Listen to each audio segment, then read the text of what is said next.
Assalamualaikum warahmatullahi wabarakatuh.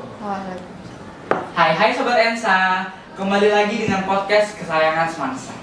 Nah, pada 17 Agustus kemarin, SMA Negeri 1 Bontang mengirimkan 13 paskibraka terpilih, diantaranya 12 tingkat kota dan 1 tingkat nasional. Nah, kita kehadiran 3 perwakilan dari 13 paskibraka di SMA Negeri 1 Bontang nih. Sebelumnya, saya Muhammad Faisal dari kelas 10A sebagai host. Nah, sebelum kita ngobrol bareng bintang tamunya, kita ada 3 narasumber nih. Boleh dong perkenalan dulu.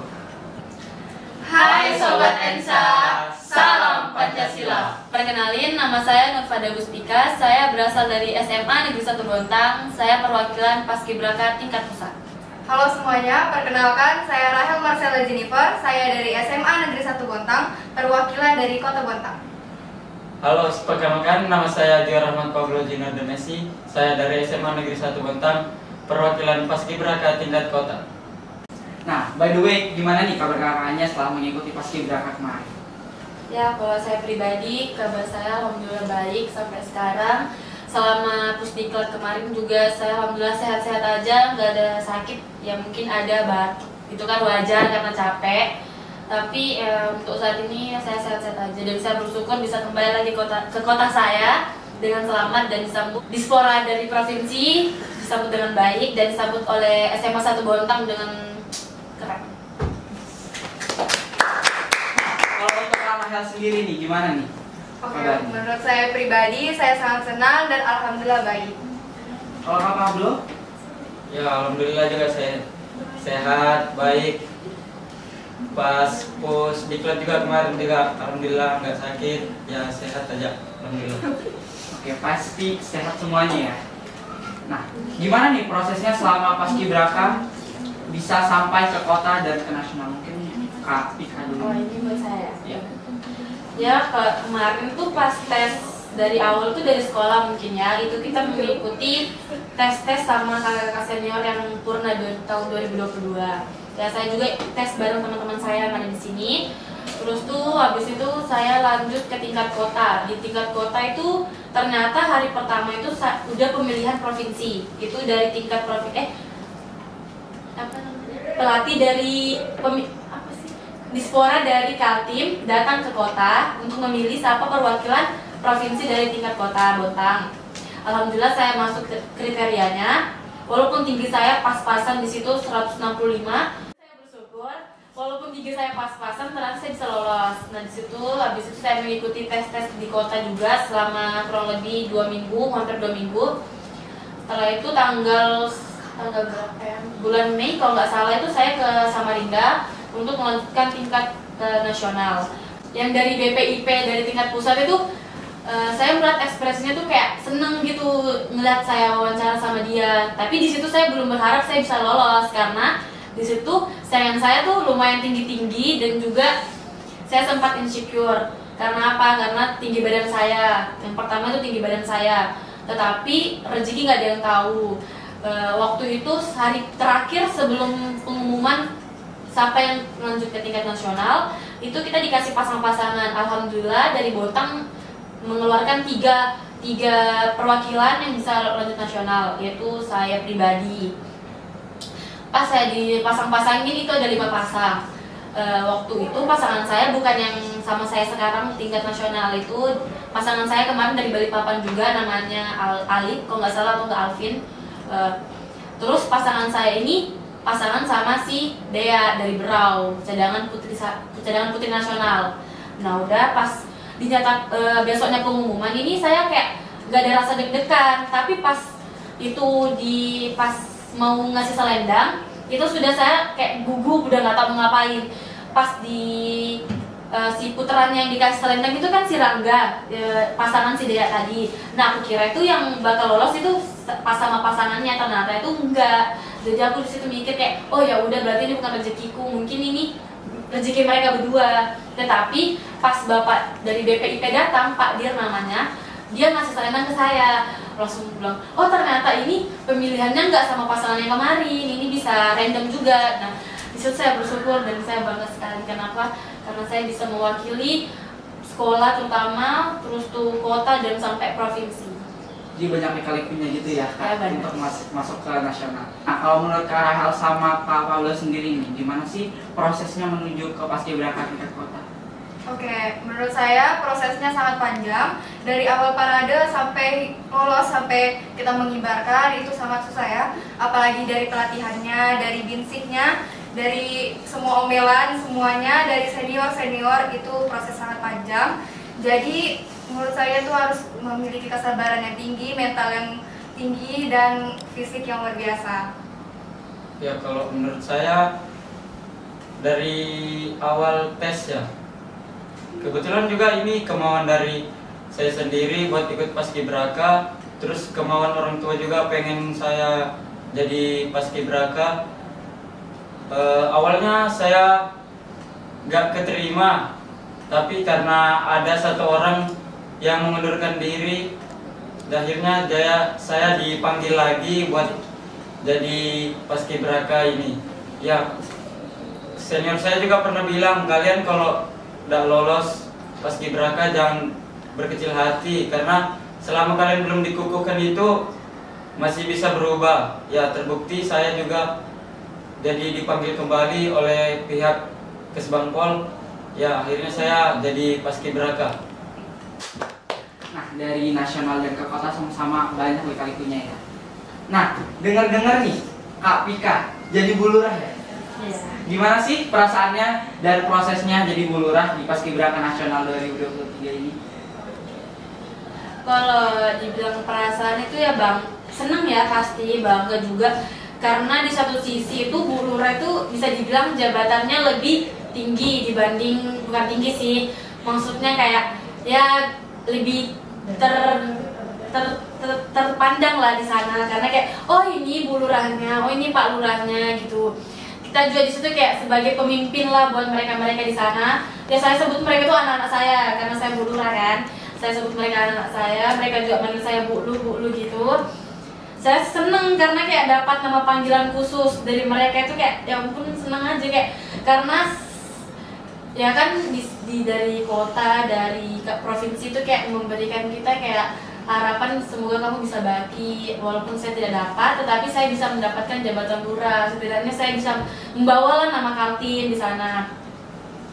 Terus tuh pas saya kepilih jadi lurah itu sebenarnya tuh tesnya itu sedikit, bagi saya itu sedikit mudah dan sedikit sulit. Kenapa? Karena itu kalau nggak salah itu masih hari-hari pertama itu kita sudah ada pemilihan lurah. Kan kita belum tahu tuh sifat teman-teman tuh kayak apa, tapi udah pemilihan lurah. Nah udah pas itu kita dibagi 3 kelompok sesuai waktu, ada WITA, WIB, sama WIT. Nah saya termasuk dari golongan waktu WITA tengah kan. Pas di situ ternyata ada putra yang mengajukan diri untuk mencalonkan sebagai Pak Lurah. Dan di situ pas saya melihat kok putranya belum ada untuk mengajukan diri, ya sudah saya berinisiatif untuk saya mengajukan diri, walaupun saya belum tahu nih tantangan atau cara untuk masuk Bu Lurah itu kayak gimana, tapi saya mengajukan diri aja dulu. Sudah saya mengajukan diri bersama pasangan saya, namanya Agus dari Sulawesi Selatan. Nah itu saya maju, dan pas saya maju itu ada 3 pasang, 6 orang, putranya 3, putri 3. Itu ada dari Banten, Jawa Barat, ya macam-macam lah, dari timur, dari Papua. Pas di situ kita dikasihin kertas. Nah kertas itu ada tulisan benda, itu tuh saya mendapatkan batik. Nah jadi itu kita harus menceritakan apa sih visi misi atau motivasi dari benda ini kalau kamu menjadi Bu Lurah atau Pak Lurah. Nah saya menceritakan batik, kebetulan di situ pas hari itu juga kita lagi pakai batik tuh, jadi udah ngertiin aja gitu kan. Pas udah kita visi misi atau motivasi, kita berenam dikumpulkan lagi di depan, terus tuh kita hadap membelakangi teman-teman, jadi otomatis kita nggak lihat kan.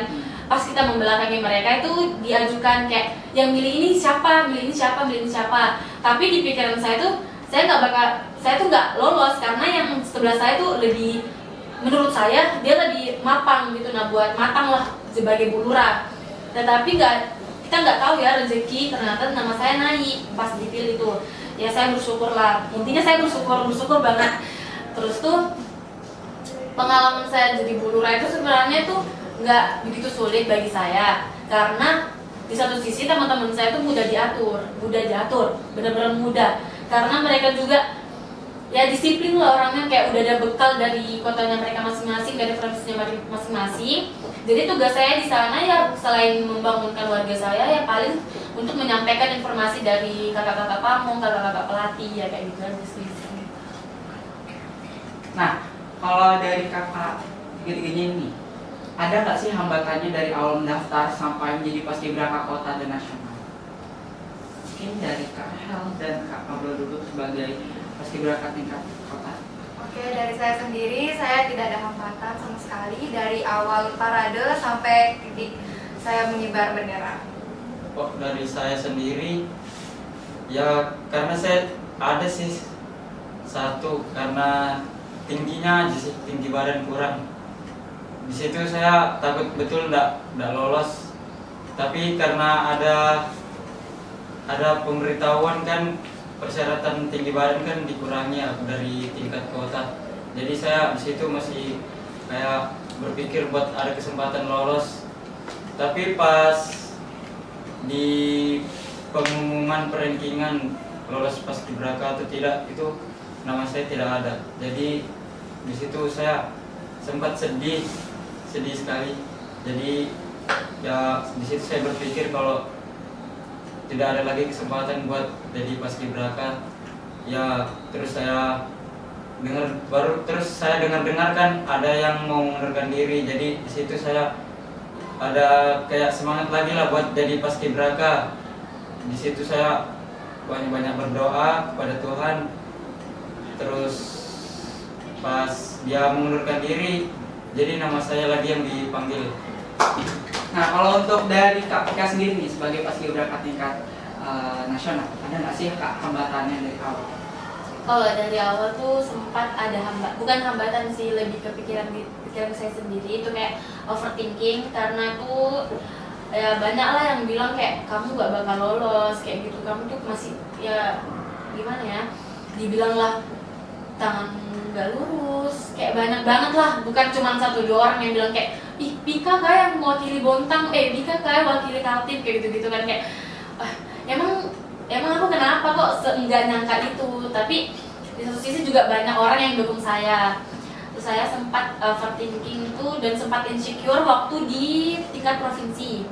Kenapa? Karena di situ ternyata saya tuh ngerasa diri saya tuh pendek di situ. Karena saingan saya lumayan lah ya, tapi saya tuh bukan pendek tapi standar lah. Tapi sempat insecure lah kan, apalagi cadangan saya tuh kayak tinggi dibanding saya. Setelah itu saya pulang dari provinsi, saya dinyatakan lolos nasional. Saya ya rajin olahraga lah, saya sering gantung-gantung biar nambah tinggi saya kan. Ya mungkin buat hambatan itu nggak ada, tapi lebih ke pikiran diri saya sendiri, overthinking itu. Pasti ada ya, setiap orang pasti ada hambatannya. Semua ada. Terus bisa dilewati sampai sekarang, sudah selesai paskibraka. Oh iya Kak, pasti ada dong suka dukanya selama ikut paskibraka kota dan nasional. Dari Kak Pika sendiri, suka dan dukanya. Sukanya itu ya karena banyak teman, banyak kenalan ya, apalagi saya sampai nasional tuh saya bersyukur banget karena ketemu teman-teman dari Sabang sampai Merauke, terus tuh lebih mengenal budaya mereka, itu kayak senang banget ya, karena belum tentu orang-orang di luar sana bisa kayak saya, jadi saya bersyukur sekali. Tapi kalau buat dukanya ya mungkin karena misah sama orang tua selama sebulan itu kayak, tapi menurut saya tuh nggak terlalu berat karena saya pernah juga kayak pisah dari orang tua waktu ikut-ikut Popda gitu. Terus tuh saya juga sering bukan ditinggal sih, kayak orang tua saya sering pulang kampung tapi saya nggak ikut karena saya sekolah kayak gitu, jadi kayak nggak begitu berat bagi saya. Kalau untuk Kak Rahel sama Kak Pablo sendiri, ada nggak sih suka dukanya selama mengikuti paskibraka? Sukanya pasti banyak ya sukanya, karena pasti dapat teman baru, keluarga baru lah saya anggapnya, dapat teman dari berbagai sekolah. Terus kadang suka ngumpul-ngumpul kalau ada waktu luang, sama-sama ditindak, diguling. Terus dukanya itu sedikit, bahkan dibilang kalau bisa udah ada dukanya itu. Ya itu saja.